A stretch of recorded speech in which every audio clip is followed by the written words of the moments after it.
So after that shoulder mobility video, I know you're asking, but Wally, how do I make my shoulders stronger? So glad you asked. Let's talk about some strength movements. Here, this is what I've been experimenting with. Bench press and shoulder press as my main lifts, and then as my auxiliary moves, Cuban press, bottoms up kettlebell press, bent over row, and strict pull-ups. If you're new to this kind of stuff, start with one of these and start super light. Like maybe the first week you just do the bar for real, like it's easy, right? That's maybe a little too easy, but make it easy. 5 sets of 5, and the next day you don't really feel that sore. Then the next week you come into the gym, you do it again, you add a little bit of weight, keep going. Real gradual, real easy, let your joints and your muscles adapt to it. If you feel good after a few weeks, maybe you add in one of the auxiliary moves and just kind of keep layering it on. Obviously your schedule and your time limits how much of this stuff you can do. What's nice is you only have to do it once a week to see really big improvements, particularly at the beginning. So you might like bench press on Monday, shoulder press on Wednesday, and then, just sprinkle these throughout the week.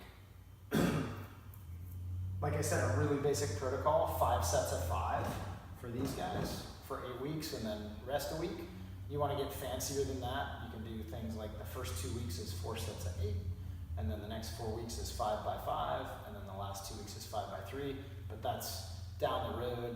5 by 5 is a great start. 2-minute rests in between sets, even if you feel like you don't need it. For the auxiliaries, 4 sets of 5 is good. If they're unilateral movements, meaning one-arm movements, obviously do 5 on both sides. And if you have a really weak arm and a really strong arm, use the same weight on both sides until your strong side or your weak side catches up, and be even more patient with the weights on these ones than you are on the main lifts, particularly the unilateral ones. Now the strict pull-ups, there can be weight on those. If you can't do any pull-ups, use a band, use a pull-up assist machine. If you're doing like over 12 or 15 in a row, maybe it's time to start putting some weight on there, but for most of us, you won't need that. You'd want like 4 sets of a repeatable number, so if you can do like 10, 4 sets of 10 with 2 minutes rest and all this. The unilateral movements are largely for the martial artists in the gym. They'll help CrossFitters too. As martial artists, you're going to find yourself using one limb at a time much more often than the CrossFitters are. The benefit for CrossFitters for these, though, is you'll sort of reveal weaknesses in one side, and if you shore those up, the bilateral movements that appear in conditioning, you'll be better at those, like push press and whatnot. Give it a whirl. I'll splice in all these moves so you can see what they look like, and I'd love to hear your guys' feedback. Remember, start light, start slow, talk to me, get some technique tips, we'll make it happen. Bam.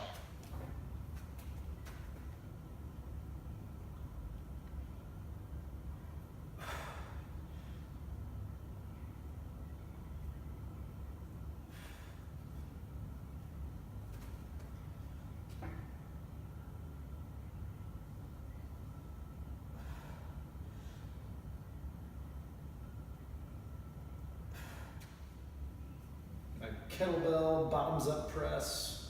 That's the bottom. This is a kettlebell. Press it up. You can see it shaking a little bit. This is pretty light, but the idea is to move slow and steady. Not let it come out to the side like that. Not let it flop over like that. Full extension. Cuban press. Bend 90 degrees. Rotate up, rotate down. Don't let your elbow droop here, right? Don't go crazy here, right? 90 as best you can. Try and move all the way up, all the way down.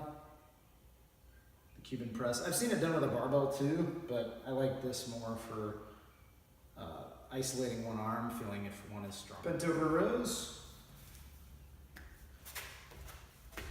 Bend over as best you can at a 90-degree angle at the hip, right? Not at your back, and not by bending your knees a ton. A little bit of bend in your knees, right? And then you only want to go as low as your arm extends there. Pull it up to the shoulder. Yeah, you don't need to like hump your back here to get the ground. One arm bent over row. For strict pull-ups, I do 4 sets. The first one, my grip is here. Second one here. Third one here. Fourth one here. Why? Because jiu-jitsu.